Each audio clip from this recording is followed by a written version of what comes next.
You're listening to the We Are Libertarians Podcast Network. Find all of our shows at wearelibertarians.com. Lowe's knows how to help you get the most out of your store run. That's why members save more with MyLowe's Rewards. Earn points towards MyLowe's money on eligible purchases. Get access to member-only deals and free member gifts. Plus, unlock free standard shipping when you reach Silver Key status. So what are you waiting for? Join for free today.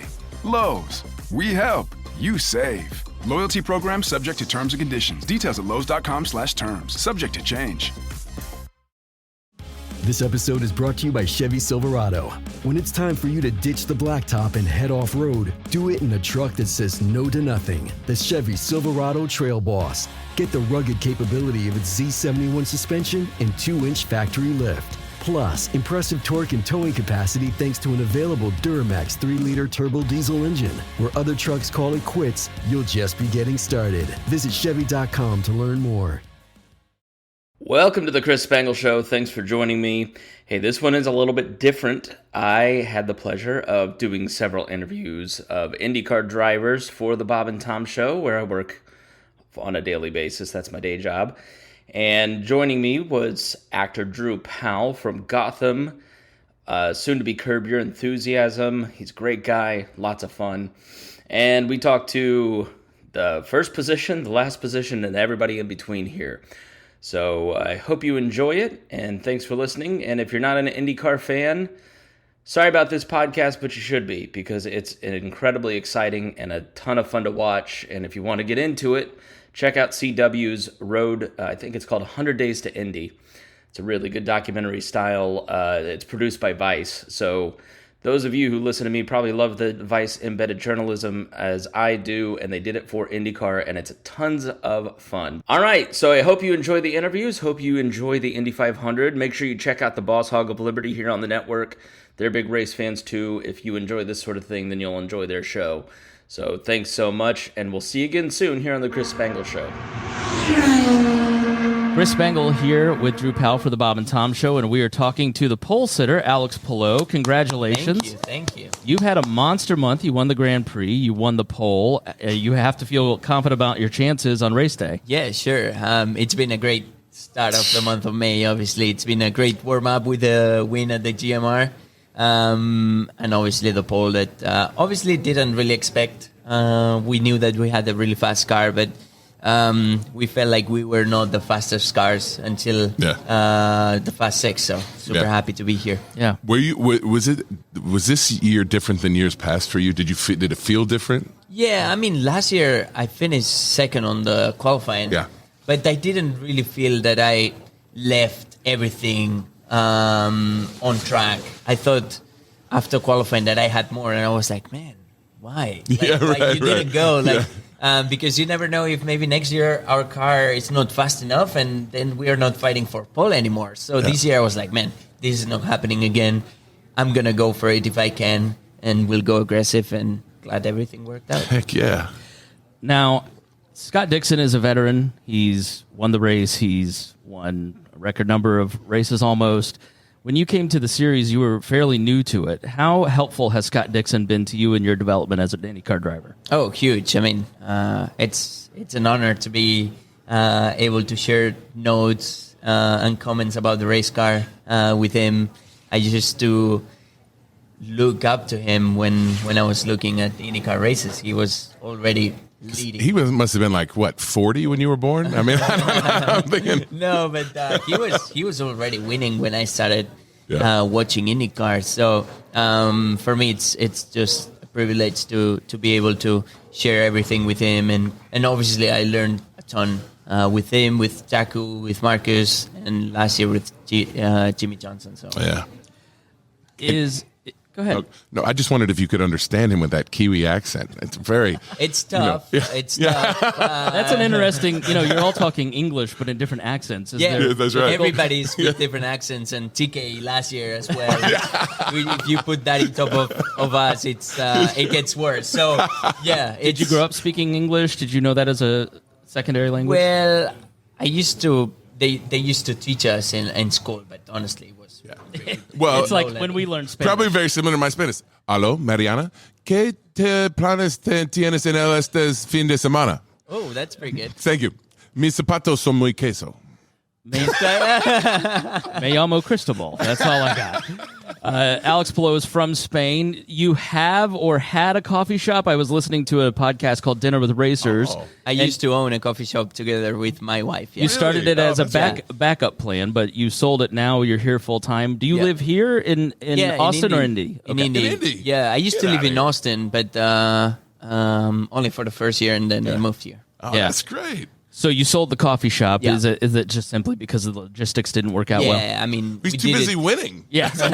You ain't got no time to sling coffee. Yeah, I mean, it was really busy, man. It was, you had to put so much effort, and we really loved having everything perfect. Like, Yeah. as we have the mindset, as I have the mindset for the motorsport, we wanted to have Yeah. the same for the coffee. It's Sure. like, Yeah. oh, we need to put the coffee like that, the toast like that, not too much avocado, but not too That's little, you I'm know. sorry I missed this. Where was it? And near Barcelona, like 30 minutes from Barcelona. Oh, my gosh. Amazing. So it was an amazing thing that we started together from scratch. And we had it for 3 years, but we had to solve it because otherwise my wife had to fly in and out too much. And it was a lot of work, but it was fun. Well, let me ask you this. As an actor, you know, I'm amazed at how often acting and sports, my friends that are in professional sports, there's so many similarities. And one of them is you're doing a job that everybody wants to do, but not many people get to do it. And also you're doing a job that is like, you know, it sounds like if it was a backup plan, like we're always thinking like having a backup plan, like how long is this racing thing going to work? How long is this acting thing going to work? You never know. Did you have I mean, it's also a roller coaster, right? Yeah. Certainly for me, you're working all the time, then you're not working for a while. Yeah. How did you cope with all that? And now on top of the mountain. Yeah, I would say when I started racing, I don't come from a really wealthy family or a family that was in motorsport before. So I always knew that race could be my last race. Right. Not even that year. It could be that Literally race. that race. Yeah. Holy smokes. So it's always been like that. It was tough as a kid to know that, hey, Alex, you only have this race, and if we don't That's really get pressure. a sponsor for next race, we're not going to be able. So it was tough as a kid, but then nowadays it's easy for me to think that I have a full year to go for it. And now obviously I don't have to worry about it. So it's tough, but I mean, you get used to. I think it makes you work harder each day to try and secure the job and do the best you can. And does it make it feel sweeter now that you're like it? Do you appreciate it? Do you think more? Yeah, but I don't really think about it too often. I Yeah, still sure. have the same mentality of like, man, it might be my last Indy 500 with a winning car, whatever. Like, I need to get the most of it each day and try and win. That's smart. Yeah, especially at Ganassi where everything is in its place, perfect. Does that mentality of this could be my last race? Is that why you're one of the reasons you're so successful at Ganassi? Is that you're always prepared, you're always appreciative of where you're at, and you're just in equipment that has kind of the same mentality. The team has that same mentality. Yeah, I mean, the team is outstanding. Like, we've been on pole here for the last 3 years. Yeah. Amazing. That shows. And Marcus Ericsson won last year. Marcus won last year. So that shows the effort that this group puts in this place and the series in general. So that helps me look better. But honestly, I try and take that mentality. I think that helps. I try and work every day as much as I can on myself, physically, mentally, and especially preparing myself. But Shows. So this is the Bob and Tom show, so we can't ask you all serious race questions. We've got to Okay. ask you some silly, stupid questions. Let's go. I'm What- ready. What is the last thing you Googled? It was so actually we're launching my shop now. So it was my shop that I was googling to see if everything race was- gear. What kind of Yeah, shop? some race gear and coffee. We're actually okay. launching. You got yeah, coffee? yeah. All right. Now we're Yeah. talking. So It's bringing the coffee and greens idea to Indianapolis, or where? No, it's just coffee beans. So Okay. we did a special edition for the Indy 500. So Do you have some in your bus right now? Like, I do, you use yeah, your own? yeah, Okay, I I'm do. coming Are over you trying later. to I'm get coming me over after the coffee? race. Absolutely. Are you kidding? I got one. Being the actor. Okay, if you could choose an actor, I'll take myself out of the running, although we do look a lot alike. an actor to play you in the movie about your life and when you won the Indy 500 in 2023, who would you choose? Dwayne Johnson. I think that would be really accurate on like terms of physically and all that Good stuff. choice. So yeah, Good choice. I think he's up for that. yeah. I think that would Talk look about good. Fast and Furious. Let's go. Is there a little quirk that you have that drives your team crazy? A little quirk? What does it mean? Like a funny thing or a thing that you do that they're always like on you. Stop doing this. I don't think I do. No, I don't think I do. He's perfect. Yeah, he's very easygoing. But I don't think I do. Yeah. That's great. Alex Palou, number 10, American Legion car. We'll see you tomorrow for Carb Day. Thanks so much for talking to us. Yeah, thank you so much, guys. Good luck. Go get him. Jackie listed off every fast food restaurant. Is he interviewed? How much you enjoy Is he what? Are you interviewed? Which is your favorite fast food restaurant? Oh man, we just did a whole segment about Yeah. Chick-fil-A probably. Oh, that's a good Chick-fil-A choice. for dinner, I think, 2 nights ago. Yeah, good choice. Chick-fil-A's it's solid. You too. But he never had Wendy's. Yeah, he'd I'm never from been Columbus, to Hawaii. Ohio, so I've definitely had Wendy's. Yeah. Wendy's great, this guy. Yeah, You're the wrong chair, though. I'll take you to Wendy's. You want a Frosty? This is Drew Powell, actor I'll himself. make, Good to see you. How you doing? that's how I make it Yeah. up to you. I'll buy you a Frosty. Huh? That's how I make it up to you. I'll buy you a Frosty. For kicking me out of the field? That's not a very good trade. I went as fast as I could. Oh, I love it. Just needed you to sneeze or something. I farted.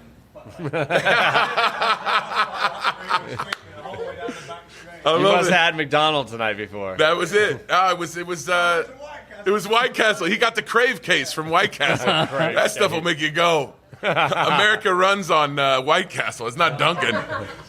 Man, oh man, that's right, Ohio boy though. See, and White That's- Castle's Ohio too. Yeah, we had I'm from Lebanon originally, from Lebanon, Indiana. We had a meat processing plant for White Castle, which always made me very curious what actually was in that.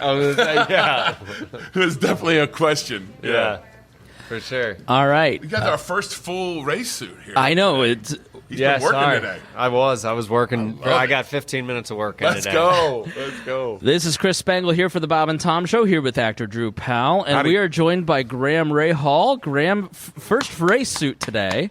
You're Yeah. fresh out of the car. You had a golf tournament, and then you had 15 minutes in the car to loosen up. I did, yeah. Yeah, it was quick. Didn't get through the golf tournament either. Ran out of time. Oh, really? The play was too slow. Christian Lundgaard was here, and he and had a it's- good time. And it's my golf tournament, so it's my fault, I guess, that we weren't quick enough. But yeah, it was. It's been a little bit of a whirlwind Yeah. few days for me. But we're here, and it was good to get out there. You know, even for 15 minutes, just to see how different things are. Because clearly, car to car, it's different. How big period. how big is the jump from your Ray Hall car to the Cusick car? Well, it's more just like the steering wheel's clearly a lot different. To get used to it, where the buttons are, the way the buttons feel. You know, in gloves, it's even just the feel of things is so critical. Yeah. The RLL car, the buttons are they protrude out a long way. The dry Reinbold Cusick Motorsports car, they're kind of flat with the wheel, so you've got to actually like push in. So it feels quite different. But look, those are all things we'll adjust to. We got a couple hours tomorrow to figure it out and go from there. It definitely is a blur to yeah, I'm jump not- in and just go. We're not going to rehash what every single other person in the media day has asked you, but I do want to ask about the difference maybe between 20 years ago versus now. You're a Honda driver driving for a Chevy car. They allowed you to do that. The teams work together. Has the Yeah. sport become a lot more collegial and a lot? Maybe it's competitive, but not as intense. No, I think it still is. I think I was very surprised to be here. In many ways, particularly, I think that people have seen this. I feel that, the Chevy motor has been very, very strong, right? And if you look at the cars that are up front, aside from the Ganassi team, that most have been the Chevy. And so for them to allow me to drive that, I think is a little surprising. I think for Honda, there was a big surprise that they allowed me just simply because I've spent my whole career there. But for the Chevy side, I mean, certainly they've got information that they probably don't want me to know anything about. So that's been a surprise. Did you have to sign an NDA? Or? Somebody said that to me. Yeah. Somebody's like, you must have signed an NDA. I said, I got to sign an NDA to audition for a Marvel movie. I mean, you would have thought. I haven't signed anything. Nothing at all. Here we go. So they trust you. You're a trustworthy guy. But they also don't tell me anything. Yeah, so yeah, you don't right. need to sign an NDA if you don't get told a That's single right, thing. yeah. So, but it's been a whirlwind, man. The last few days, holy smokes, it's hard to process what all has actually taken shape. Did you go home? No. No. Just been living in the motorhome, man. Yeah. Living in the motorhome. See what happens. Got two little girls in there, two dogs, and my wife Courtney is somehow keeping it all together. I'm That's not awesome, really dude. sure how. That's So, awesome. I loved it. yeah. I've got a 4.5-year-old. I've got a baby due next month. Things for me have changed radically since having kids. How has having children, young kids, watching your daughter walk up and hug you on the race car, I might tear up thinking about it now. I mean, how has that changed things for you? That's when it got hard for me. I was kind of feeling okay. Not okay, but I mean, I was keeping it together. Yeah. And then I looked over and I saw, my wife with the two girls, and I was like, Uh-oh. that's when, Yeah. you feel so much. Kryptonite. Yeah, it's just so hard. Yeah.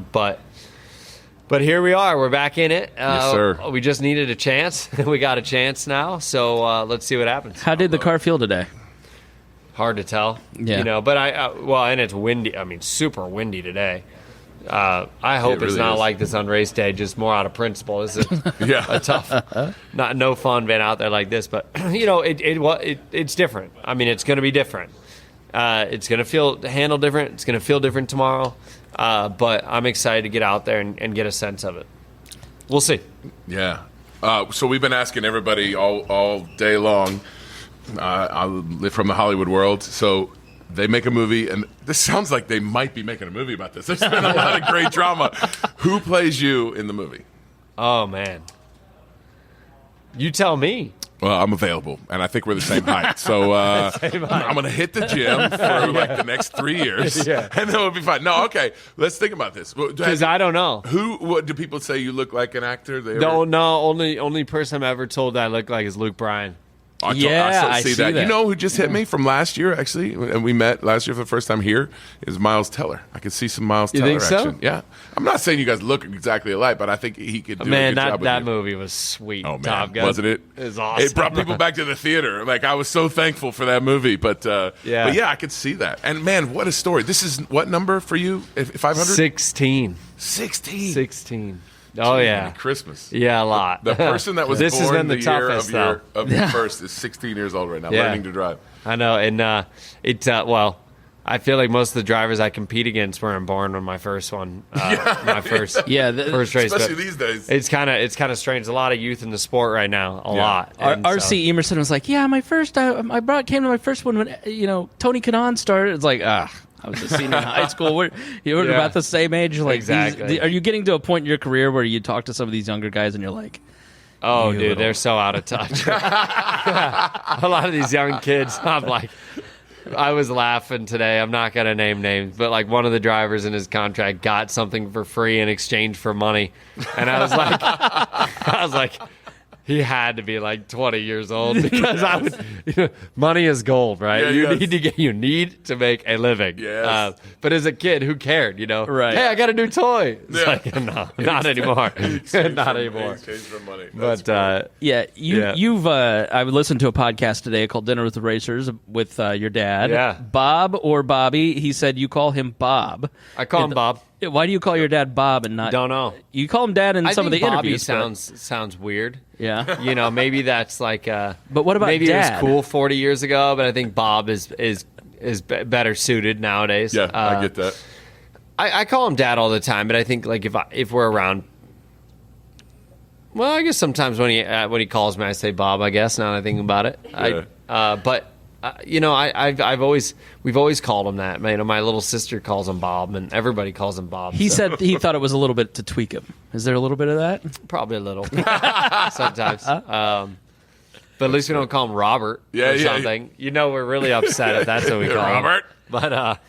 Well, the one thing I got to say is I've always admired your first of all your ability to. I mean, you got definitely a future in the booth after you can really explain this very well to lay folk like myself. But also, just like the class act, like you've had it's hard in this business. I think when they stick a microphone in your face after you've been doing what you've been doing.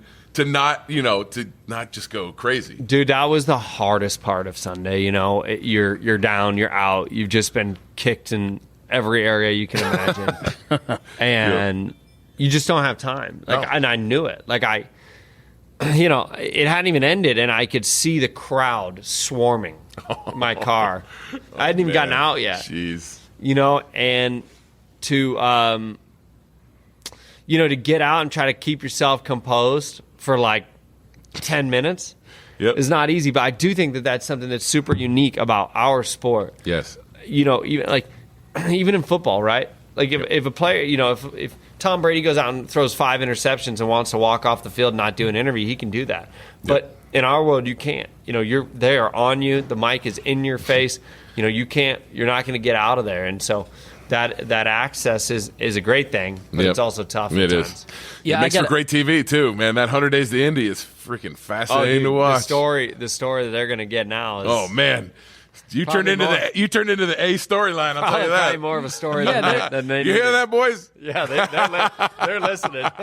There's always been a little bit. I don't know if polarizing is the right word, but I just feel like the shift in IndyCar fans in your favor. Have you noticed anything like cruising social media? Not really. I don't really look at it very much because here's the reality for me.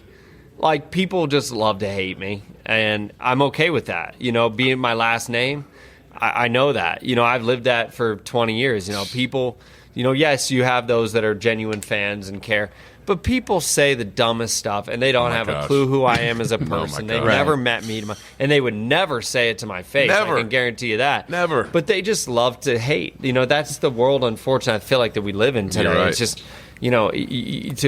everything needs to be controversial. I just don't get why. Yep. But that's brother. the reality. And so for me, I don't really look at it, that much. It's tough because unfortunately there are a lot of people who get affected by that stuff. Look, I tried to handle it as best I could. I tried to handle it like a pro, a guy who's been in the sport for a hell of a long time. Yep. And that's all I can do. I try to make my family proud, make our sponsors proud. And that's the extent of what I can control. If a fan wants to like it or love it, then great. If they want to hate me, then, then they say, I would just say, if they want to, then they actually don't know me as a person. True. But that's Absolutely. their choice. Well, I will say I was standing kind of next to the gaggle as you got out of the car right there at the end of Gasoline Alley. You go through, you do all the interviews, you don't refuse any interviews, you get in your golf cart with your wife to head back to the garage after one of the worst moments in your career. You see a dad holding a little boy, and they're both wearing your jersey. He had a 15 shirt on. And you stop and sign autographs for him. I thought that was amazing. Because, the thing is, like, I was there once, and I know that people think, oh, yeah, you're Bobby's son, so you were there in a different group. No, I literally, all the time, I would stand by by the fence, and I remember being here as a little kid, and I was so excited to get Stefan Johansson's autograph. Like, I remember like it was yesterday. And that affects you, I don't care who you are. But it also affects you if you don't do it. If you don't sign that autograph, the great Robin Yount, who happens to be a very close family friend of ours. Classic. But if you're a baseball fan, he did this thing, and it's gone viral a couple of times. But where he talked about the reason in his era that you played baseball and you played every single night and you gave it everything that you had was because there are how many people in the stands every night that's their one game a year they've saved up to go and watch you. Yes. Yeah. And I've seen it, not to talk bad about something, but I've seen it here. I came here once when LeBron was with the Miami Heat and they were playing and he had a rest night. Yeah. And you know how many load management. You know how many LeBron jerseys were in the stands? Yeah. And there he is in a sport coat sipping a Pepsi on the sideline. Yeah. That's hard for people to accept. Yeah. And you certainly, for me, I want to be the guy that when when you get out of the car, whether it's good or bad, you got to carry yourself with class. You've got Yes, sir. you've got to be good to these kids because they will remember. One of my most Absolutely. prized possessions to this day is a ticket that your dad signed for me. I was the biggest Bobby Ray Hall fan as a kid, and he brought it home to me, and I still have it. It meant the world to me as a 6-year-old. That's Yeah, awesome. that's a thing. You don't forget. Yeah, Never. absolutely, particularly the bad experiences. Yeah. Don't forget. Well, I can tell you, I'm the newest member of the Ray Hall fan club. So if any of these fans have trouble, send them to Solomon. And Grant. Drew's we'll take huge. care of them. Yeah. We'll take care of them. Yeah. All right, Graham Ray Hall, thanks so much for joining Yeah, us, and thank you, best of guys. luck Sunday. Thank you. Go get them. You know what's smart? Enjoying a fresh gourmet meal at home that you didn't have to cook. Meet Factor, your loophole in the laws of mealtime. Chef-crafted meals delivered with a tap, ready in just 2 minutes. You know what's even smarter? Treating yourself without cheating your goals. Factor is dietitian approved, chef prepared, and you plated. Pretty smart, huh? Refresh your routine and eat smart with Factor. Learn more at factormeals.com. Harrogate. Oh, really? Yeah. Nice. And then Edinburgh, and then back down to Braintree, and then ended wow, up in she's Brighton. covered. She's covered like the whole She's UK. covered. I know. And then after sixth form, she went up to school in York. University York's of Leeds in beautiful. York. It is. It's a cool York's town. beautiful. I gotta say, like Lincoln's fun for sure. Yeah. York's one of them towns where it's pretty sweet. Too. Yeah, exactly. So whenever we're watching, I'm buddies with Simon and Connor, some of these cats. Whenever we're watching, though, she's definitely holding out the English flag for you. Oh, thank you. Big Yeah, time. that's cool. Big Thank time, you. Yeah. And that is Drew Powell. I am Chris Spangle here with the Bob and Tom Show, and we are talking to Jack Harvey, who drives the number 30 for Ray Hall Letterman Lanigan Racing. Thanks so much for joining us. We really appreciate it. First off, you have to be excited for Graham Ray Hall to be back at the race at this point. Well, yeah, totally. Obviously, this has come up a lot today in the last few days, but I think from the start of Fast Friday, which is when I think we all realised that we were kind of in the wrong part of where we want to be. Right. To Tuesday at 10 a.m. when we saw that he was going to be Stefan's replacement, which, first thing I will add, I hated what happened for Steph. Yeah. He's a fantastic guy. Wish him the speediest of recoveries because he and his team showed that they deserved and earned their place in the 107th run in the Indy 500.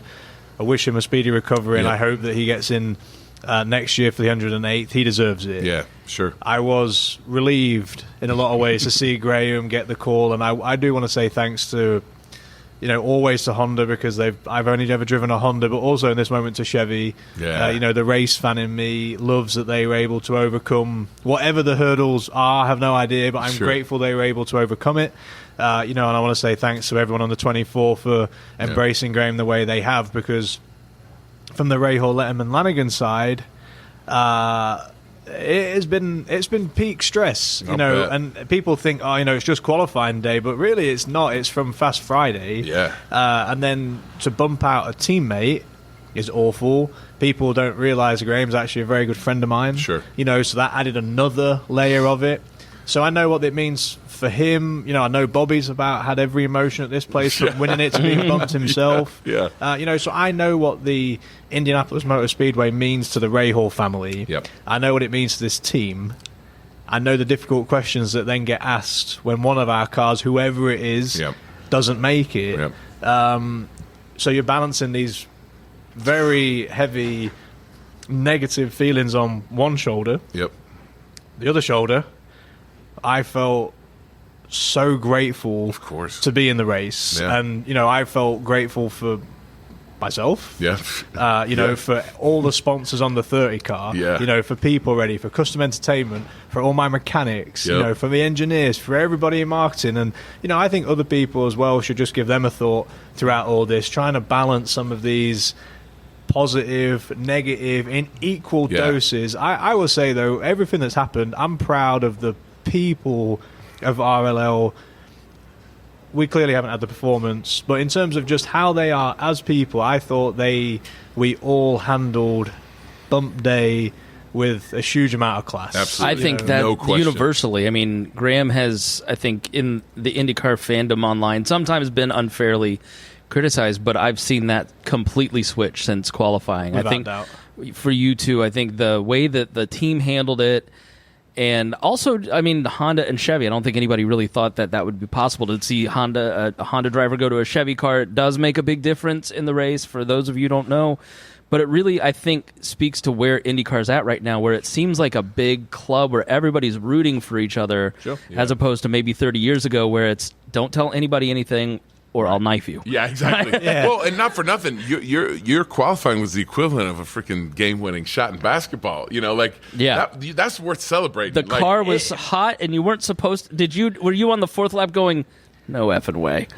I saw the third lap, and I was just like, a bit like everyone else, like, there's a chance. Yeah. So you're saying there's a chance? There's a chance. Yeah. And I think I've watched the broadcast back, and I think we were pretty much getting written off, and probably rightly so, until that third lap. Yeah. You know, hang on a second. I still can't quite understand everything that happened there. Did you make any change of the car? I mean, we did in pit lane. You know, maybe I was a bit more Johnny on the spot with the tools that we have inside the car.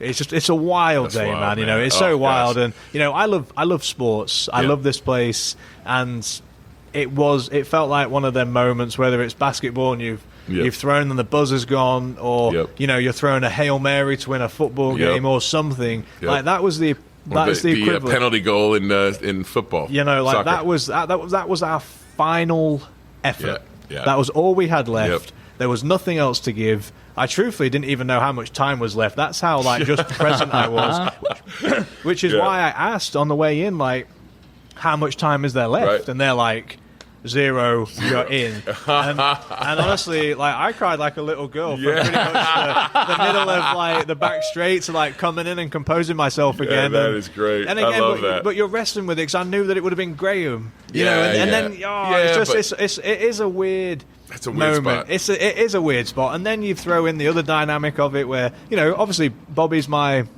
team boss. That's how I see him. Sure.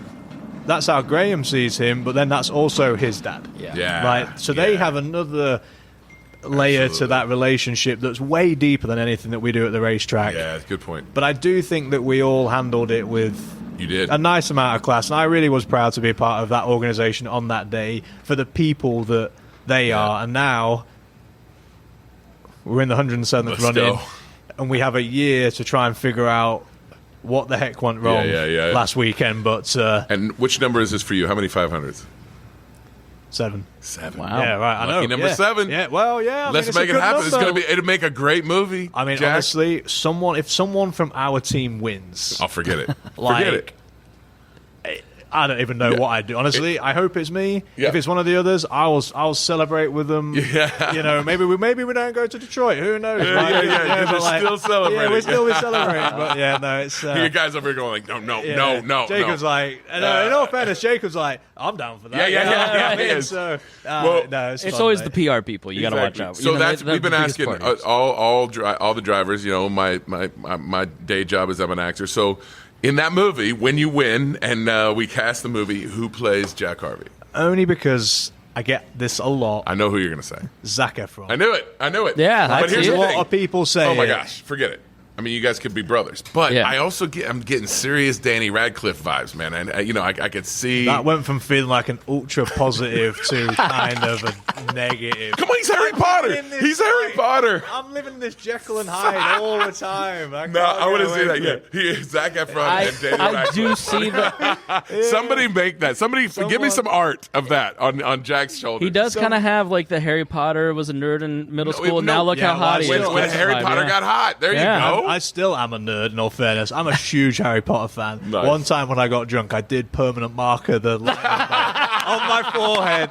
Get me some little specs on. I'll be Harry. Hey, if we win the race, I will dress up like Harry Potter sometime on Monday. That's great. Listen, you heard it here first. Now, are you a traveler? Well, I mean, inherently, yes, because obviously I'm from the UK and now I'm living in America. I'm actually a homebody. Okay. Like, I don't love traveling, which is hilarious for how many race weekends I travel to. You spend a lot of time away. But like, my apartment is my little sanctuary. Yeah. And I just love it. What do you do? Where do you live at, by the way? North side of Indy. Okay, so what have you Nice. done to the apartment that makes it feel like a sanctuary? It's really more about the feeling that I get every time I come home. It's peaceful. It's been decorated, albeit mostly not by me. It's a calm Zen. place to be. It is, Right. and I get there and Good I just feng shui. find it easy to leave my stress, negativity Yeah. at the door. Yeah. And I That's walk great. in and I'm just like, okay, I'm home. And it's almost like I'm safe again. And Yeah, that's everyone great. has them, home comforts, creature comforts, like obviously being from the UK, the Yep. bits that I miss about it, Yeah. some food. So I make sure that I always have Yep, you something. got baked beans. You got Yeah. curly whirlies. You got. Do you have? I mean, You're I'm blowing my mind. Yeah, right. Hey, man, I told you, You my know wife this. is English. Absolutely. Let's get a crunchy in Yeah, there. absolutely. Let's, do Let's it. go. Come Yes. on. Are you a Marmite guy? No. me neither. Come No, on. I Come on. Nobody can't get wants on that. board with that. I liked. What's the rings when you put them on your finger? Haribo? Like Haribo? No, the party like the rings. chips. The chips, like hula hoops. Oh, hula. Give me hula hoops all day. Yeah, Monster Munch. You ever Come had on, them? heck yeah. Let's go. We haven't even got to Yes, we haven't even got to the lager yet. Let's go. Yeah. Yeah. So what do you keep stocked in the cabinet from? Do you have it shipped over? Or is there a store here that you can get it?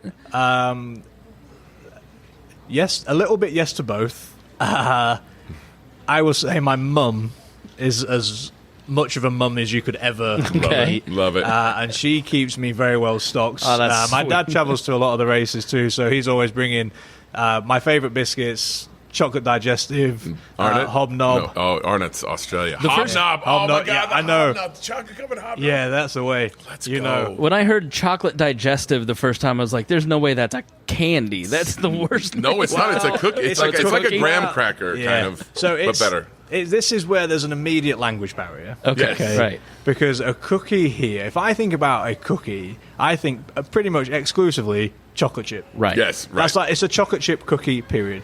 Everything else has its own like subcategory. Yeah. And in the UK, that's called a biscuit. Yes. Right.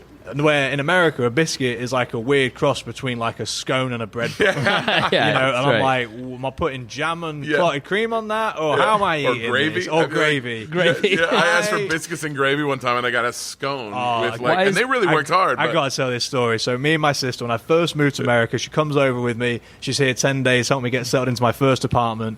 We go to a brunch spot, and like brunch is a new concept, I think, Sure. for a lot of Yep. people. Normally Yep. we just bypass that and go straight to lunch, but we're brunching. We're having a great time. We're looking down the menu, and it says biscuits and gravy. And at this point, we have not immersed ourselves in American culture. We have no idea.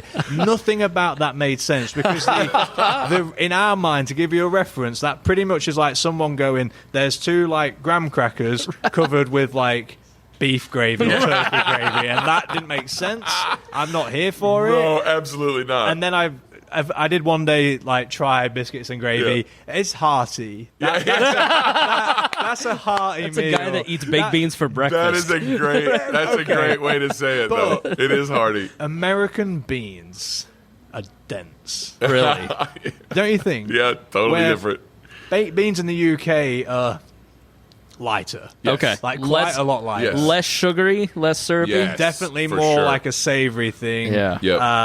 And the thing is, like, it has to be toast. It can't be bread. Because then it's going to be like dripping through, yeah. soggy Oh, no. mess. No, I'm not here. I don't Yeah. like that. No. But like proper toast, beans. That's full English, baby. Yeah, Except good the blood bacon. pudding. I can't get the blood pudding. I don't can't go there. I don't dabble Yeah. with that either. All right. No All right. mushrooms, no tomatoes. You and I are going to go to Cracker Barrel and ask for a full I English love and see what Cracker happens. Barrel. I love it. It's one of my favorite places to go. You love got it. garden table, patio. I'm like, yeah, let's Yeah, go let's to go to Cracker Cracker Barrel. Barrel. Yeah, let's Yeah, go. funny. Eggs over medium. Don't fry my bacon. That's it. All right, we're gonna next time my wife joins me, I'm gonna call you up because we're on the north side too with my folks. We're gonna find a good a pub that will serve us some breakfast. I make pretty good sausage rolls. Done. Let's go. Yeah, yeah. I'll come over. How do you feel like even just a little bit confused at like what's going on here? I 'Cause feel like I just we're came speaking from- a language and no one else is. I feel like vibing. I just came from England. I'm in a Waffle House right now. There I don't you want go. to smothered, I'm covered hungry. in what? That's all I am right now. Jeez. Actually, it's one of the first. When I went to, it was new in my American adventure. We were in New Orleans, and I went to a Waffle House. Oh boy. That is the last Deep time end. I ever went into a Waffle House. And I think what made it worse, I saw them prepping. Oh, no. Never look behind the curtain. Just throw up a screen. No. You know, ignorance please, is dear bliss. God. Yeah. I Oh. saw that thing go in the waffle maker. I couldn't bring myself to eat it. Should not be served by people. No. Is there an American fast food restaurant that you're really into? You're like, I know I So shouldn't many. be. Shouldn't be. So many. So you're like me, except you work out and you probably can resist temptation. So you just like Ish. drive by what, and you just go, I gotta have BK today. I gotta have Burger King. That's not on my list. Okay, actually, what's your normally. list? Chick-fil-A. Yeah. Oh yeah, come on. maybe Yeah. number one. Of course. Yeah. I mean, honestly, Pretty damn outside, good. I'm class. It is me, like, kind of saying I'm not a BK guy. I do like Burger King. Sure. Yep. You know, I like McDonald's. Have you had In-N-Out when you're in California? Love In-N-Out. Yeah, baby. I like Five Guys. Yeah, also you know, good. Yeah. I like all of them. You know, Well- when people are like, what do you? I like Shake Shacks. You know, now we're flowing. Big pizza guy. Now we're flowing, You know, baby. Basbo's great Yeah, I was pizza. just gonna say that. Napoli's good pizza. Yeah. Greeks Greeks. good pizza. Monocles. I mean, Yeah. We had a Greek's Pizza on the square in Lebanon, Indiana. It was like living when This you is got to just go the there. best. controversial. I like Arby's curly fries. Oh, all right. No. Big- Okay, I'm See, okay with now. that. I'm okay with that. And then I've never been to Wendy's. What? I don't even know why. Like I've got no problem. I've got no problem with Wendy. You're going to need a Wendy's sponsorship here. I think you got a great opportunity. I actually love their social media account. I think it's brilliant. Yeah, it is. I don't know why. I've never been there. I've never been to Culver's. Oh, Oh, man. come And on. I hear that's top good two for too. me, Yeah. Yeah. You know, do like Grater's ice cream though. That's pretty clutch. Oh, yeah. And I just, you know, the only thing about McDonald's that annoys me, the milkshake / ice cream maker never works. It never works. And by the way, they're just lying. Sometimes I just want a Make it. cone. Just give me a cone. Nope. Little bit of a 99 whip. It's too Let's hard to go. clean. A No. 99 whip with Yeah, the freaking yes, flake in there. yes, Give get me me a the flake. 99 flake. I Someone love it. get me a Cadbury flake. All right, Jack. I think we're going to have to start a podcast. Yeah, like yes. American and Englishmen and People are going to food. listen to this back and be like, what were they even on What about? are they taking? How many times a week do you eat fast food?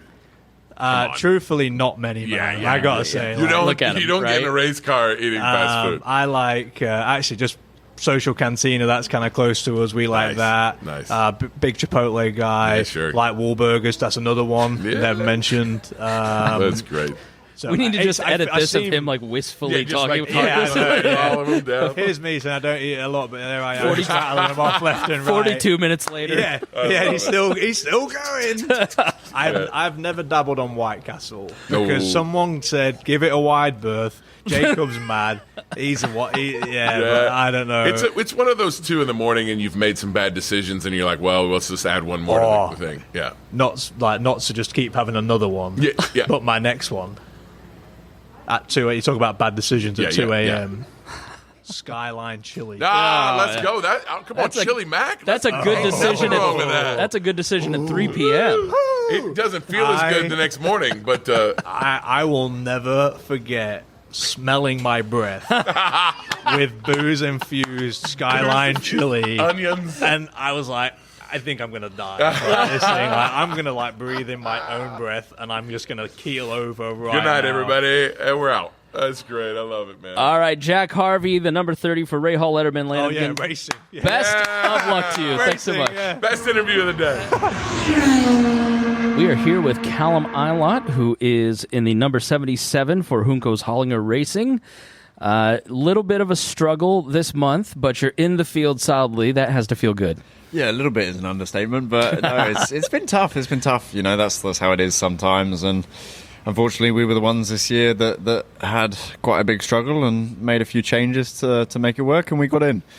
But yeah, excited to be racing. Obviously, we've got a little bit more time with Carb Day coming up to fix, any little issues we have, and yeah, should be a good race. 2 hours to me doesn't seem like a lot of time to practice. Not enough. So Not is after the 2 weeks I've had. Yeah. So I need way more. But for the I don't mean to others- offend you, but on the open test days, I was like, all right, I don't think he's gone out yet. No, that was kind of the way it was all the way up until qualifying. Yeah, that's the way it was for us. Limited testing, we're very far behind some others, but again, that's life sometimes. Yeah.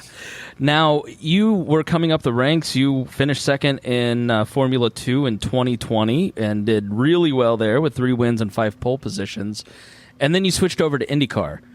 What was your first experience in an oval, and was it anything like you expected? First experience was in Texas, and why do they? Lundgaard said that too. Why do they keep putting you guys in Texas as the first oval? I think that's the way it works because of the schedule. To be honest, I don't know. It's a tough one, but also as a super speedway, it's I think quite a good one to get started in. Look, I don't know. Someone else makes the rules on that side.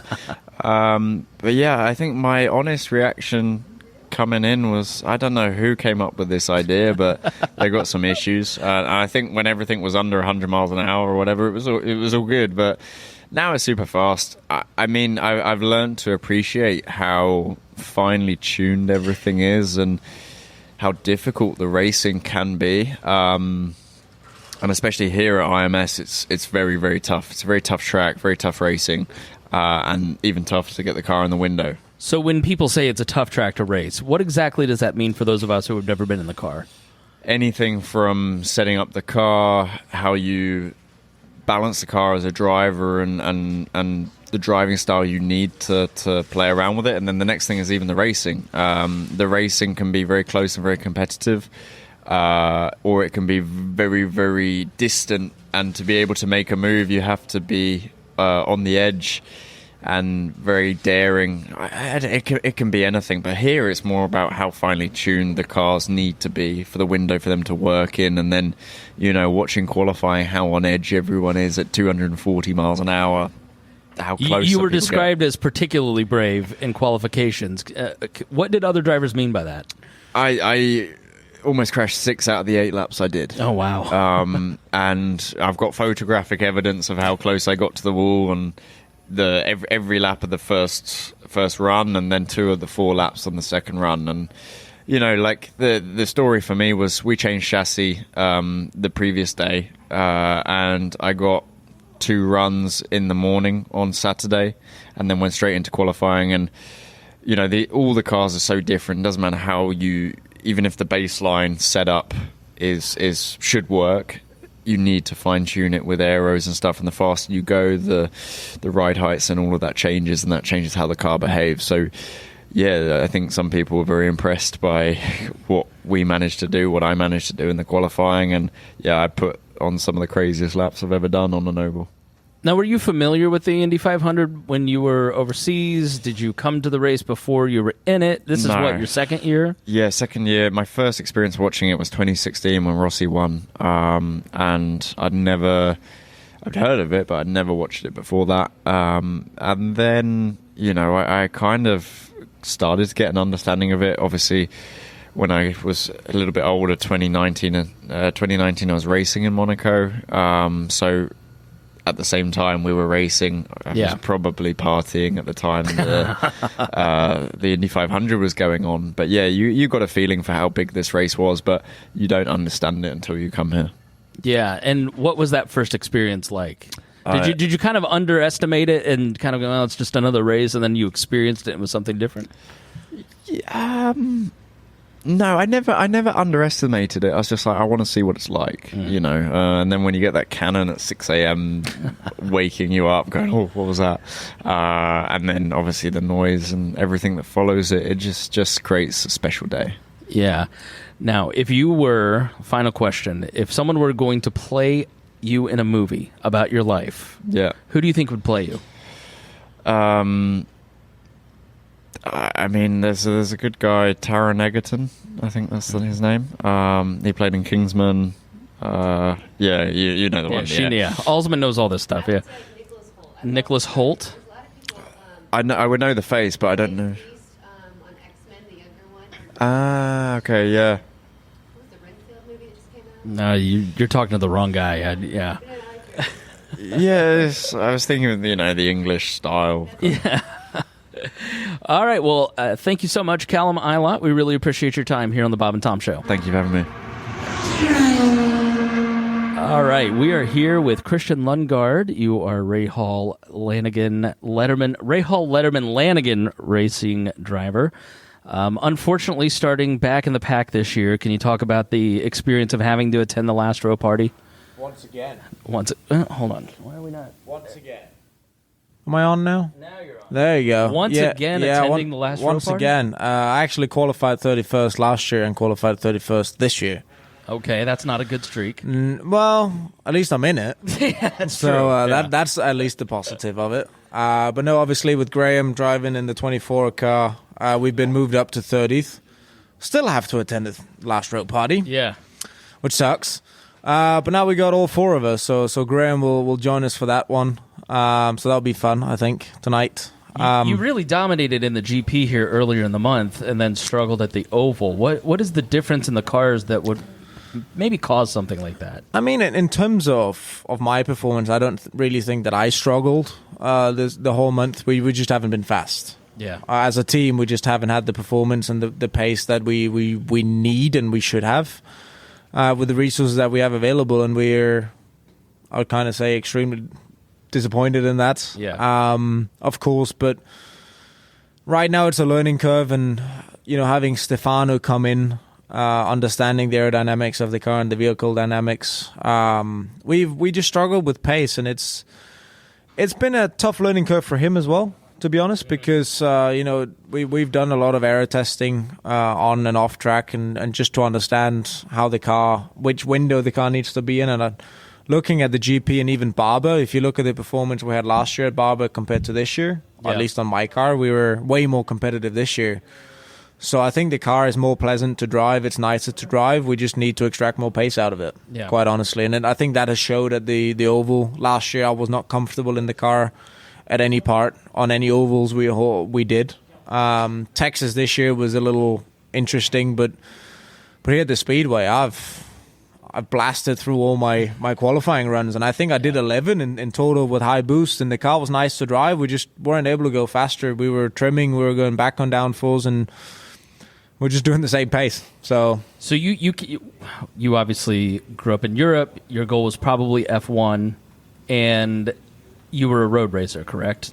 Had you ever done an oval before coming to IndyCar? Never. I remember my first ever oval test was at Texas right after St. Pete last year. Which, if listeners aren't familiar, Texas is a very difficult, wild ride. So actually, I have a very good way of explaining this. Okay. So you will start with the European drivers that have raced at Monza. Mm-hmm. Well, no, end of straight at Monza, just turn hard left. Right. That is turn 1 at the Speedway. Okay. But you'll still be going around 30, 35 kilometers an hour faster. Right. And then Texas has half the distance of the Speedway, but it's as fast. Does it just feel like you're on so a it's pretty crazy. Loop-de-loop the whole time, like one of those carnival rides where you're just spinning in the spaceship? No, I mean, it is different compared to that. And it's the Speedway especially is a place that you just can't explain to people that haven't done it. And I mean, I want people to try the 2-seaters. Yeah. I mean, I even want to experience it. Really? Yeah, like I know I've asked a few people if I can try it. Not to drive it, but sit in the back. What did they said? No. So I'm a little disappointed. How does that work? How did you get turned down for the 2-seater? I don't know. They probably think I've had enough track time. But no, it's, for me, because I've had the first ever time I ever drove an actual car when I was still doing go-karts. Right. I had my dad in the passenger seat, and I scared the shit out of him. Right. And he used to be a rally driver, driving on side of cliffs and all sorts of stuff. And I'm like, you're crazy. But it not being in control sucks. Like, it is scary, and it's very difficult to kind of control yourself. And when you're in control, I mean, you're holding onto the steering wheel, you're not moving as much, like you're just in control. But as soon as you're the passenger, it's a different thing. So I want to experience it, especially around the Oval. I know they do this, the 2-seaters around here. So I don't really want to do it on a race day. I just want to try to experience it. Like, what does it feel like? And I've been turned down, apparently.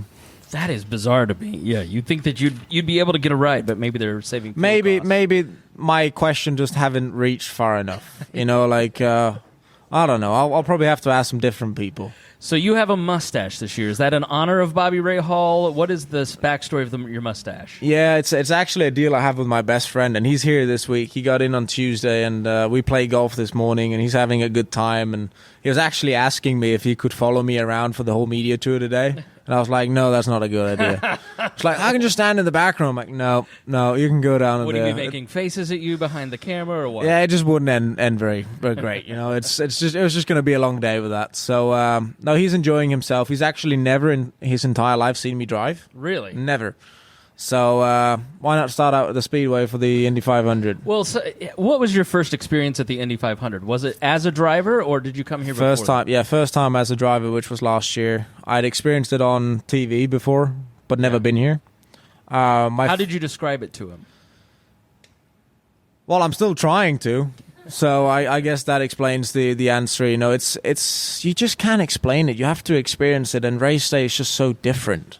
Yeah. Like race day is race day, and it's just an incredible atmosphere around the whole facility. Yeah. And you know, being on the Brickyard golf course this morning with Graham's golf tournament was amazing. There was a lot of people over there. We saw the suites out of turn 2, which I'd actually never seen before. So it's great for me also to. I mean, I've seen them on track, but I've never seen the actual place before. Right. I got to see some pictures from inside from people that we were playing with that had a suite there, and it just shows the passion for this place. Yeah. And I never grew up with that. You know, I grew up believing in Monaco, Formula One, all these kind of things, and having watched the Indy 500 before, doing the Monaco Grand Prix, to now having experienced it, I'm like, people should just forget Monaco, because Monaco, like nowadays, it's just boring because it's a very tight race. It is, and also the F1 cars are only becoming bigger and heavier and clumsier to drive, and you just can't overtake. Yeah. So when you finally experience this, you see the atmosphere, you see the amount of people that are here cheering on, and it's just one huge party, really. Like everyone's just having a good time, and I've had a good time. I mean, last year the car wasn't enjoyable to drive, but you know, seeing all the fans walking onto the grid, doing the driver intros, you know, seeing the amount of people, re-watching my onboard, you can hear people on the stand. You can. On the grandstand, you can hear people. Interesting. Some other drivers said that you couldn't hear that. Sometimes you can, sometimes you can't. It depends if you're on throttle, off throttle, and these kind of things. But it's incredible. Final question: if you were there were a movie to be made about your life, what actor would play you? Who would even want to play me? Yeah. Maybe Jude Law. No, I would probably have to choose a Danish actor for this. Okay. Mads Mikkelsen. Okay. He's in. He plays in one of the James Bond movies, Casino Royale. Yes. You know? Do you know who I'm thinking? Not a So, so he's the bad guy. The bad guy that's on the boat. I think he has a fake eye. He's a very good actor. Nice guy as well. I've met him a few times. Probably him. I'll have to. I mean, I'm a Dane, so I have to say Dane, really. Yeah, it's I guess so. like required, right? Yeah, it is. All right, Christian Lundgaard, driver of the number 45. Thanks so much for joining us. Of course, thank you. Thanks, and then we'll grab a quick photo, and then you'll be on your way. My name is Chris Spangle. We are here with Drew Powell, and we are talking to David Malukas, who is the driver of the number 18 Dale Coyne racing car. Tell us about your month of May so far. It's been unexpected, exciting. Kind of what we expected, but not really. We were expecting to come in to unload with a bit of a quicker car. You know, looking at Dale Coyne's history, the car we had last year. And unfortunately, this season it's been a bit of a struggle. You know, we unloaded and we're like, oh, we got work to do, and we managed to find somewhat of a race car. Qualifying came, very tough day, probably the most stressful day in my racing career. You know, we were struggling to, not get bumped. Not struggling to try to make it out of the last chance. But thankfully, towards the end of the day, perseverance, a little bit of hope.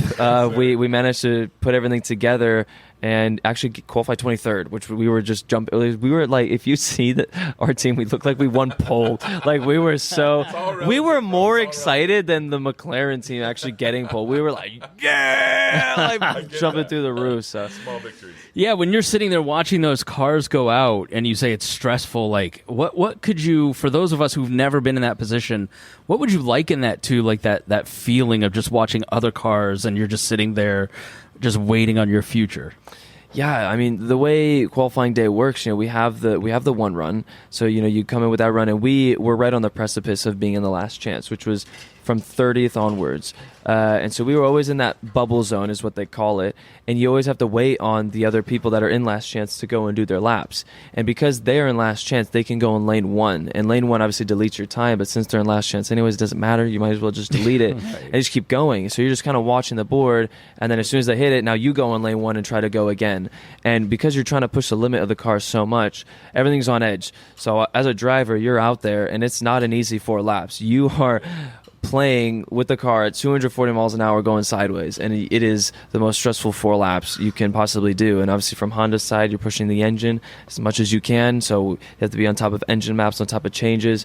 So there's a lot going on for those 4 laps, and although it's only 4 laps, it is probably the longest 4 laps I've ever done. It feels like forever, but yeah, that's there's so much going on, and that's kind of why it's very stressful. Drew, he has blue eyes too. Hey, this is going on Tom's theory. You look, so Tom, the host of the show, we've realized today, talking to the drivers, that 80% of you guys, the 3 that you missed, all had blue eyes too. So what do you think? There's some sort of working theory? Maybe there's a driving gene that's... Maybe you have blue eyes.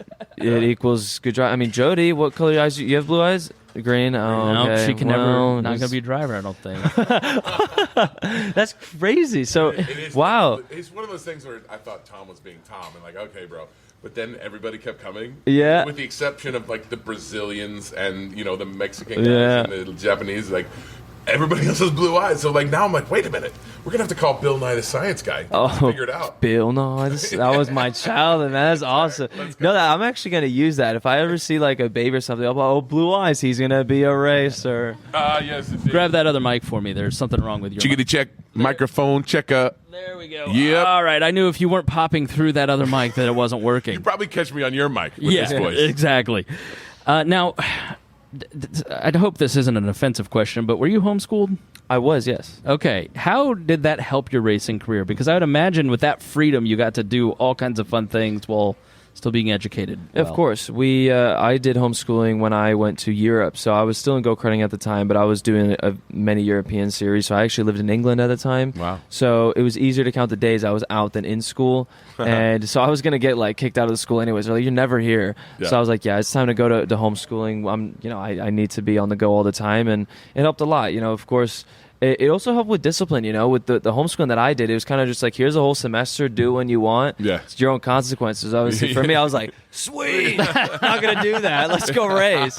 Do you know any math at all? I mean, well, now I'm not in school anymore, so it's like now that's kind of faded away. If you would ask me a few years ago, yeah, probably. Yeah. Where did you live in England? I lived in Leeds most of my time, in Grimsby, which I heard doesn't have the greatest reputation. I thought it was very beautiful. Nice. But Leeds, and of course a little bit in London as well. That's great, yeah. But no, I had a great time. I actually came back with a bit of an accent from England. That's great. My mom's like, what did you what just happened? say? Yeah. It's like when you watch Bluey too long. Yeah. My wife is English, and so it's funny. Early on, my son would start he was so confused. Like some things he would say like her, and some things like me. It does get in you. Yeah. That's fun, though, man. No, it was really good. And homeschooling, it definitely helped me disciplinary-wise to make sure I'm independent and not having a teacher tell me when things are due. But then again, also getting educated on the go. So we interviewed a lot of other drivers and asked them if they went to the principal. And all of them said yes, and it was for missing school. Oh yeah. Right. I had it was me and every teacher that I had in my grade and the principal and the vice principal, and they put me in a room. And immediately, for a kid, I was in middle school. I opened that door. I just busted out crying. I was like, I was like, no. And they're just like, yeah, That's you're great. never here and everything. I'm like, okay, please. You know, I just want to race. yeah, exactly. So, but no, and then, we went to homeschooling and everything. worked out for you, It I worked think. out. It's amazing. And I love the homeschooling. Which number is this for you, Indy 500? This is my second. It's only my second one. I'm 21. How does it feel the second, like the first time? I got to imagine it's so overwhelming. We were talking to Rossi, who won it his first time, and he's like, I still can't quite compute that. But is it now the second time? Does it feel a little bit more like, okay, I kind of understand what's going on? Leading up to the race, yeah. I mean, now I kind of know how the schedule is, what to expect, how qualifying everything works. But I do think on race day I'm still going to be absolutely mind blown. I think I talked to Newgarden last season. When we were doing the driver intros, we walked down Gasoline Alley and all got on the stage. Steve Aoki just. And so I talked to Newgarden. I'm like, does this feeling ever get old? Like, do you get used to it? And he just told me he's like, never. The feeling that you get for this race, it's always special. Yeah. And whatever you're feeling right now, you're going to feel all the time. And I was like, well, I'm pooping my pants. So I guess I'm going to feel it every single time. That is awesome. So, yeah, I guess Sunday we'll wait and see, and most likely we'll probably be pooping my pants. I'm going to have a little Febreze in my pocket if I see you. We'll hit you up. It's all good. Exactly. Yeah, That's always like a famous question. Have you ever pooped in the race car? I've not pooped. Got very close to peeing. Okay. But the thing is, if you have to really pee, it's only when it's like a long yellow flag. So obviously when you're driving, you're racing, that is not in your mind. You are so just focused on shut down. But as soon as you go yellow and you're like relaxing and now you're like, and then you hit a bump and it's like, you get close. But I did one time. It was so bad. I was like, I gotta do it. And I let go, but I couldn't let go. I couldn't do it. So I was like, okay, I will. Actually, it just sucks, but I can't let go, so I'm just gonna sit there. Yeah, and then the race went green, and again, you forget about it. Have you ever finished and you're just like, I've got to do a million interviews, but I really have to go to the bathroom?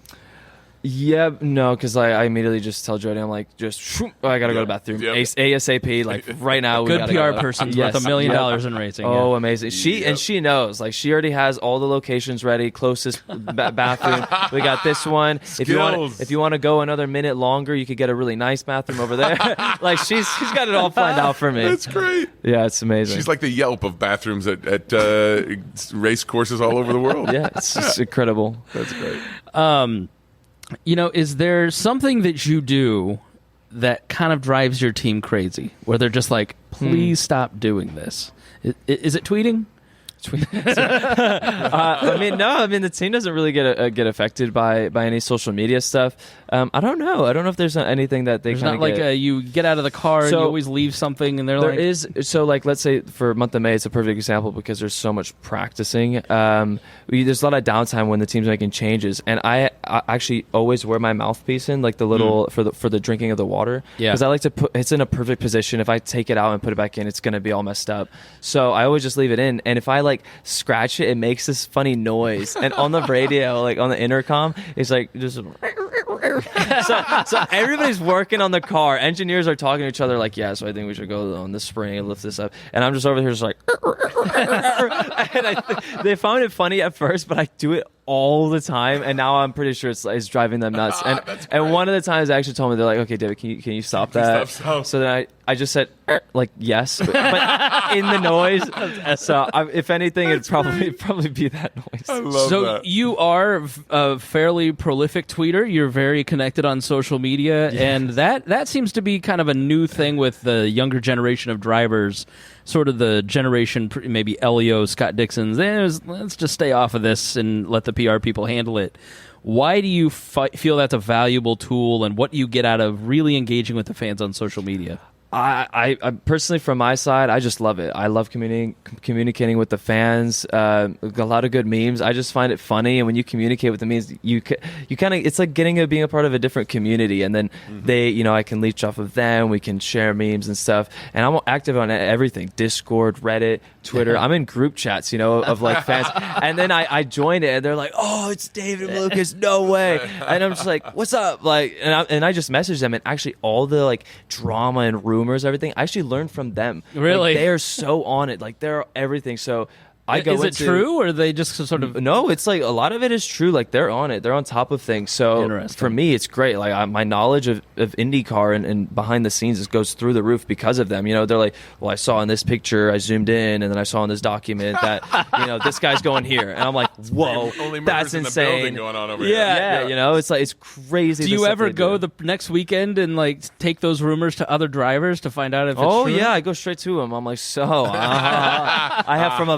very reliable source at IndyCar fan 123. Yeah, said. and they're like, "How do you know that?" And I'm just like, "Oh, so it's true." But no, it's great. And Rick Beers 32 told me that you're Rick Beers. But I think it's really important to communicate and connect with the fans. You know, I mean, they are the ones that make all this racing, everything's so special here. And when they come to the track, we can communicate. Hey, I was part of this group chat. We share this, and it just gives really great connections. And I feel like I'm making a bunch of friends and family. It's just very cool, and I love it.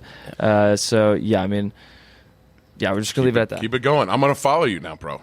I'm gonna hit you up on the socials, bro. Yeah, if you want some Gen Z memes, let's go from Gen X to Gen Z. We got this thing covered. You can find me. Now, as an actor, we've been asking this to all of the drivers so far today. Who plays you in a movie, if you get to choose? Oh, Cillian Murphy. I love him. He's what like a good that actor. answer. Peaky Blinders, incredible. He's playing in the new Oppenheimer as well. Yeah. That's going to be really. He was also in Inception, another just classic film. Yeah, he was a Christopher Scarecrow. Nolan. I can't believe I was always wanting Cillian to get a main role for a movie, like him to be the main actor. He's finally going to get it in Oppenheimer with Christopher Nolan, my favorite director. Yep. I love films, I love movies, and I love him, and it's going to be so That's good. great. Could you also do that for me? Because clearly it worked for him. I'd really appreciate if you could give me a lead in a Chris Nolan film. He's top of my list. So if you could work on that, that'd be great. Yeah. Just tweet him. Well, It'll these be fine. kids, he'll be hack it into his Twitter account. And I know. He'll You get just you figured covered. out. Yeah, we'll figure it out. All right, Lil Dave Malukas, the number 18. You're doing great this month, and we're very excited for you. Thanks for coming on the show. Thank you for having me, guys. Go get him, kid. Thank you. My name is Chris Spangle, here with Drew Powell for the Bob and Tom Show. We're talking to Takuma Sato, who is car number 11, starting in the middle of row 3. He is from Tokyo, Japan. Thank you for joining us this afternoon. Tell us about your month so far. Well, it's been an amazing journey, to be honest. As everybody else too, that so excited, of course, in the month of May. But not only for that, this is for me. It's a limited program this year. It's been a season now for the last 13 season, but this year representing for the Chip Ganassi Racing on number 11 car for the oval, which means this is my only second race, for now.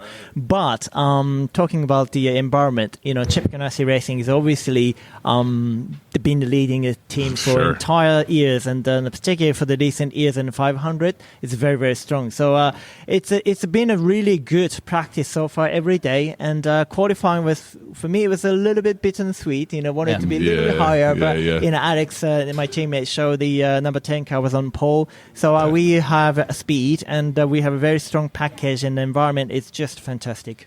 Now, you're a two-time winner of the Indianapolis 500. When you go back to Japan, what is the reaction in Japan and your reputation in your home country? Well, they love it. But they do. I mean, specifically for the motor racing, of course. The fans, whoever knows about the car racing, they obviously knows it. And for the housewives and all the things, if you go to the 100% Japan, maybe there is a certain area that nothing know about the motor racing, but still, when we achieved such a winning in 2017 and 20, the news is all over the place for the evening show and the morning show for the entire country. So it was a magnificent. Are you able to walk down the street? Do they mob you? No, you can admit it. Anywhere, no problem. Is there a difference in winning your first and your second in terms of your personal reaction to it?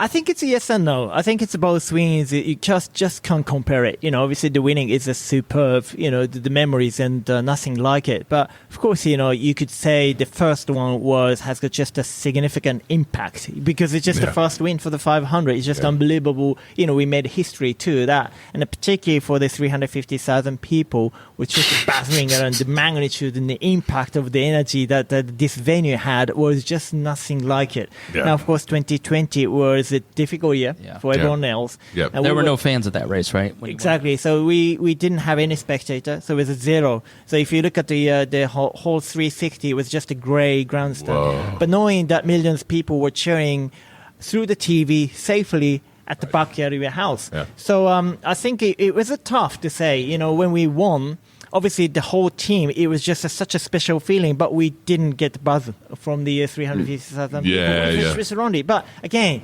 we were so grateful we were able to do the race. We have to thank to the Roger Penske's and all the IndyCar things and all sponsors to understand and made it happen. That was so special. Yeah. True. Well, I've got two questions. One, what is it like? As you mentioned this before, what is it? How have you tried to mentally prepare yourself for just the ovals? Is it hard to kind of gear up? Do you have to do anything different? This being your first year. It's not an easy for sure, but by now I have got enough experience to how to handle it too. That you don't get the rhythm, don't get the momentum for the previous races and stuff like that. Also, especially I moved the new team. Yep. So every member of the staff and engineers is just kind of unknown, right? So you have to build a great relationship, which we are today. However, I'm still catching up to my teammates and stuff like that. But it's challenge, great challenge. But are you more physically fresh because you haven't had the grind of the season, or is that not a problem? Again, yes and no. If you have got injuries, I think a time off is a great time, because if you continuously every 2 weeks, every week you jump in a car, which is really difficult to heal the injury. Right. But other than that, physical training, it's harder because the best training is actually in the car. Right. Because we pull every single corner of Indianapolis Motor Speedways by 4.5G, every single corner, 200 laps. Yeah, that's crazy. I did it at Pocono with Mario in the seat, and we only made it to 180, but I felt like I was going to fly out of the car on every turn. It's intense. It's isometric, know. So obviously it's not like the bigger the football player to running, dashing the field, and you can clearly see you the energy. Where we are sitting in the car, how could you burn energy?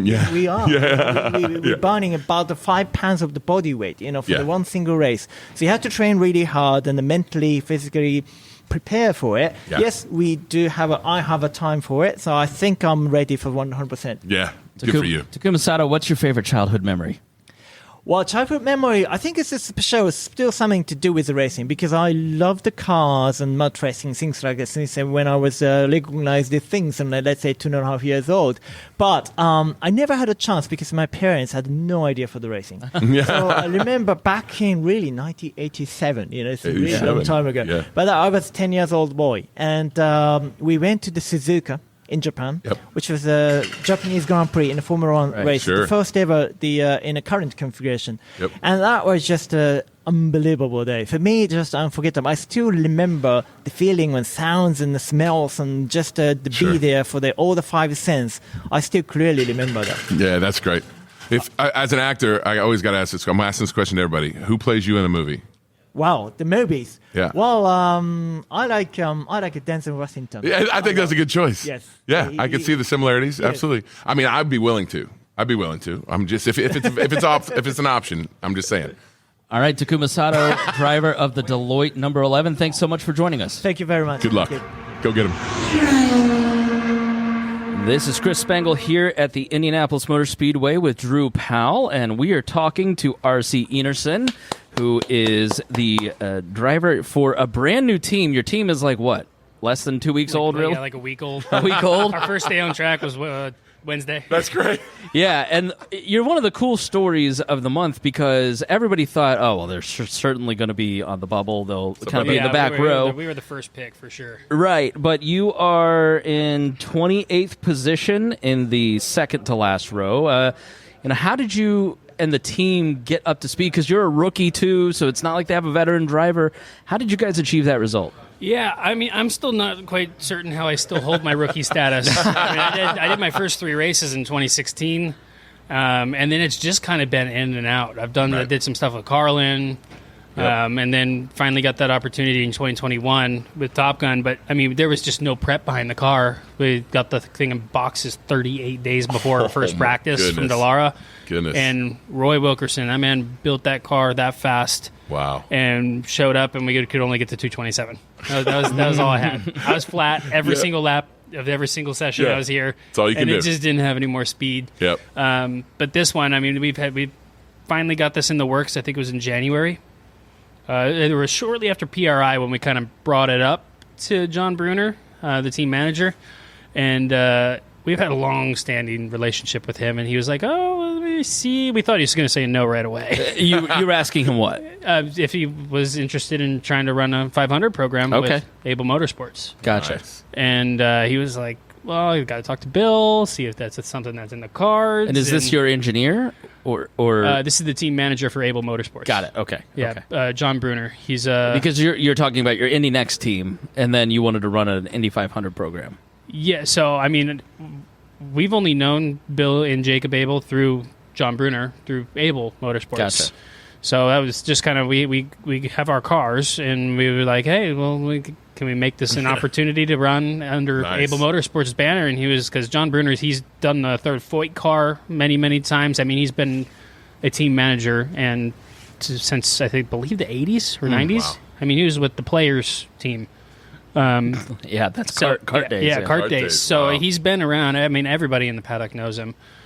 But it was an effort to get the deal put together, and then they started prepping the car right in January, February.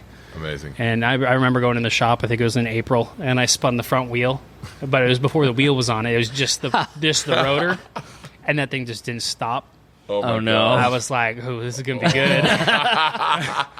This is going to be real good. I mean, they pulled the gearbox off the thing, too, and the gears were just burnt Oh, my because you had to gosh. lower we were just trying to get any speed we could the 2 years prior. So, Yeah. everything that car had been prepped for. So 4 months anywhere now. you did, it's like that's pretty much a victory already. Like the Yeah. fact that you could run and make the Graham Rahal didn't make it. I think we kind of had an idea who would be in Bump Day. I think a lot of people did coming into the month. Yep. And we, after watching Texas and just kind of how they've been, we kind of already knew the RLL cars might struggle. Yeah. But I wasn't expecting that from our car until I did ROP and I crossed the line on like my first lap. And I hadn't even hit full throttle yet, and it was 211. So I had to slow down more for phase one. Wow. I'm like, I did the entire first phase like 50% throttle because this Wow. thing is just so quick. And then we That's get to phase great. 3, and I'm able to go flat all the way around. And we're running like 217s, 218s with race downforce on. I was like, we got a strong car. Right. That's got to feel good. So that right? made qualifying kind of go poof out of my head. I think we got that pretty solid. Yeah. The real pain in the butt's going to be racing or driving in traffic. Absolutely. Yeah, and that's one of my questions. When you really don't have your single car team, there's not, you're not Alex Palou with Scott Dixon sitting next to you going, this is what you should think about. Are there other drivers or maybe past drivers that you've reached out to try and get an advice on what you ought to do on race day? Yeah, I mean, Spencer Piggott, he's my spotter in turn 1. Okay. So he's done this race many times. Nice. So, I mean, even going into tomorrow morning, I'm going to be getting with him and going through all the video from Monday, which was my first day running in traffic, which I think we got a good car. It's just I need to figure out the whole, and there's just a certain skill and a certain mentality you got to go about it. And they even told me, he's like, just get it out of your head that the car's ever going to feel good. Because it's just not. Yeah. And he's like, and when we start this race, you're going to get like 3 laps where you might be able to do something, and then you're just going to sit in a train and hope you don't burn your tires off and save fuel. So he's like, Good you're to just know. going to have to hope lady luck and strategy kind of help fall your way. And I was like, well, that's not that bad of a mentality to go into the race. It makes it, I guess, less stressful on the driver when you know Absolutely. that everybody else is struggling just as hard Right. as you are. Yeah. Nobody has a quote-unquote good car. Everybody's just got their own problems. that they're Everybody's dealing with. just slightly better than the other. Like, Yeah. it's just, unless you're in the top 2 cars, those top 2, 3, if you only have 1 or 2 cars in front of you, the dirty air doesn't feel bad at all. It's the second you get 4 plus. And the second, starting to where I'm at, I have 27 cars in front of you. It's going to be a nightmare for the first set of tires or 2. But, I mean, we're excited. This group that he put together, they're all veterans of the 500. Every crew member, engineer, That's helpful. engineering staff is stout. Yeah. I mean, they put together, we went into qualifying so confident and just kind of put it together. That's great. Well, I'm the actor of the group, so we've been asking everybody, who plays you in the movie if you had to choose? That's a hard one. I'm really not sure. All right. There's just too much to pick from. I know right? there's a lot. I mean, let's see. He's a handsome man. Yeah. He could be like, don't take offense, but he looks a little bit like a younger you, if you high school age. So I'm going to pal. play you when you win Indy at 40. Yes. That's going to be me, but we'll pick the younger version of you. You're racing for Jay Penske. Taylor Lautner. Taylor Lautner, All right. yeah. I've heard that one That's before. good. I've Good heard choice. there's an Xfinity driver, Curry.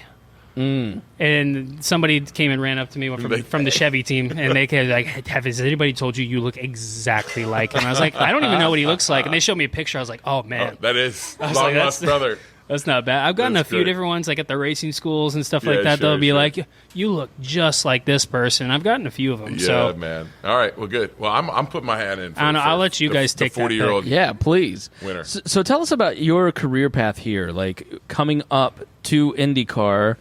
What are some highlights that you had, and how did you know you wanted to be a race car driver? I mean, I guess it all started with kind of my dad at first. He grew up. He graduated out in high school out of the South Side here. Oh, nice. And he's been coming to the 500 with his parents, my grandparents, since I believe the 70s or maybe even late 60s. So it's always kind of been in the blood, like being a race fan. And I mean, my first 500 was when I was 3. Mm-hmm. Wow. And I believe that was like what, Scott Dixon and 2012? Tony Kanaan and Elio's first 500s type thing. I knew it would be insultingly recent. Yeah, exactly. I know. So it was. I mean, we still have pictures from it that we keep putting up and stuff like that. It's Think about crazy. that. That is wild. And you're racing with all those. And my dudes. parents moved to Florida before I was ever born. And when I was, I think 2 or 3 years old, 4 years old, I was really into those Hot Wheels cars, boxes and cases, like all those cases and cases. And it was like my mom had drove past like a dirt oval go-kart track, and they're like, he likes racing so much, why don't you get him a go-kart and see if he likes it?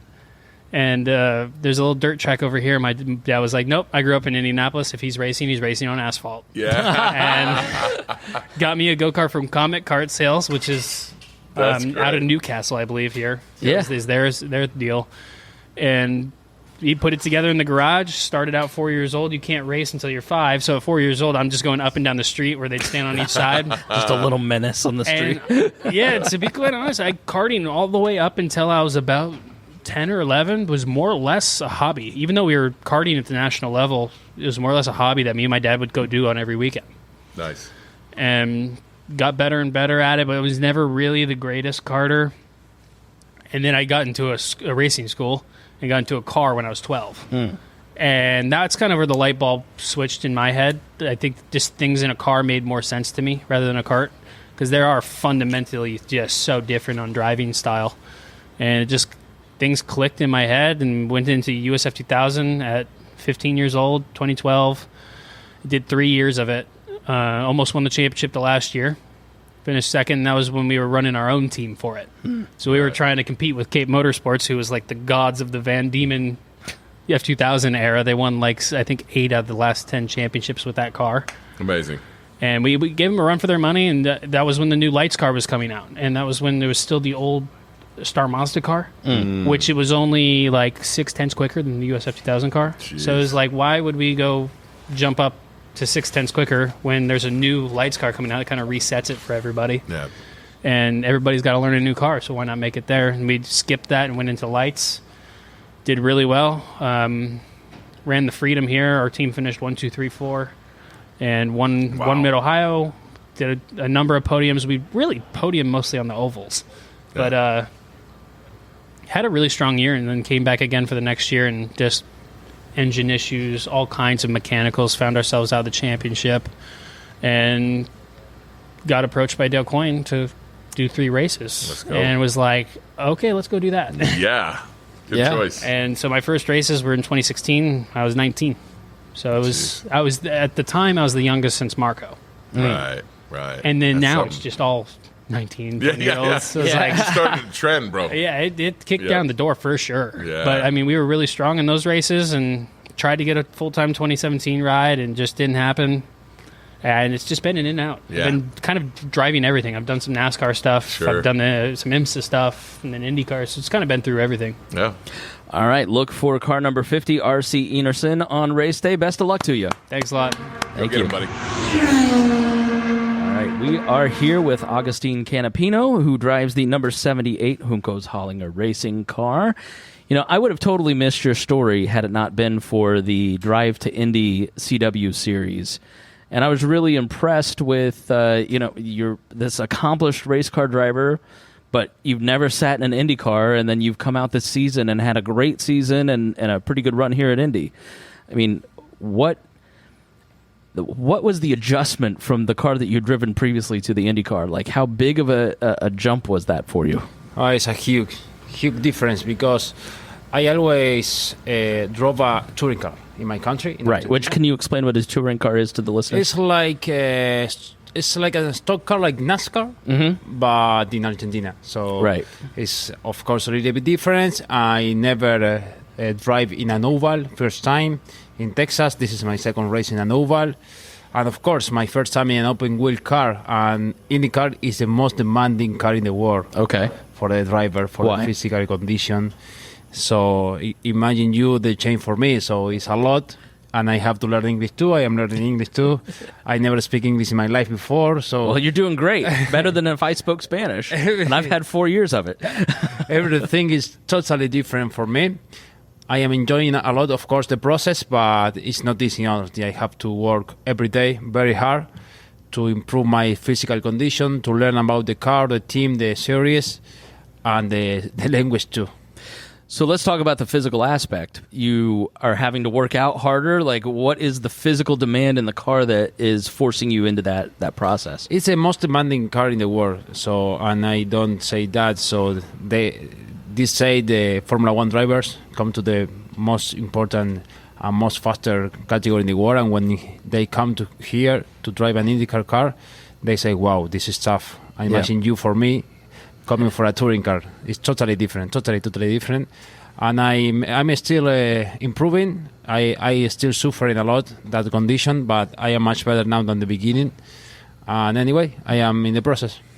Now, you're from Argentina, and you were apparently, you won the Olimpia de Oro. Forgive me if I said Nice, that okay. like an ugly American. In 2018 is the Argentine Sportsman of the Year, and only one other driver has won that. You're very accomplished in Argentina. Your sponsor is it the country of Argentina on your car? Yes, now we have the livery of the national soccer team, the World Cup champions.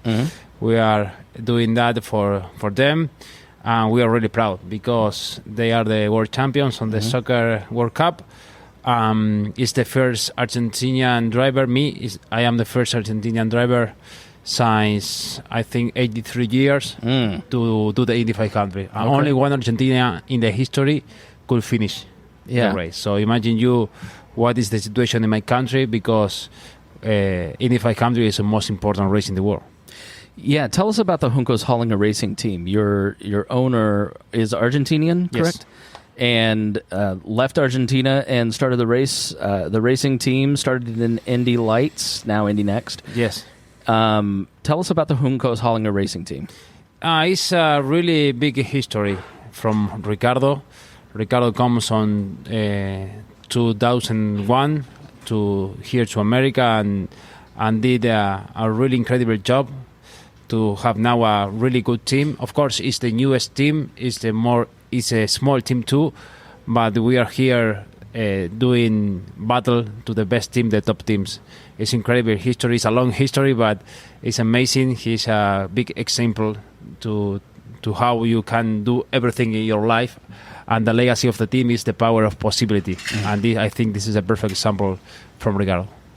All right, if you were to have a movie made about your life, who would star you? Who would play you in the movie? Sorry? What celebrity would be you in a movie? And a movie? Yeah, Like movie what? star. Who would you want to play you? No. It's a difficult question.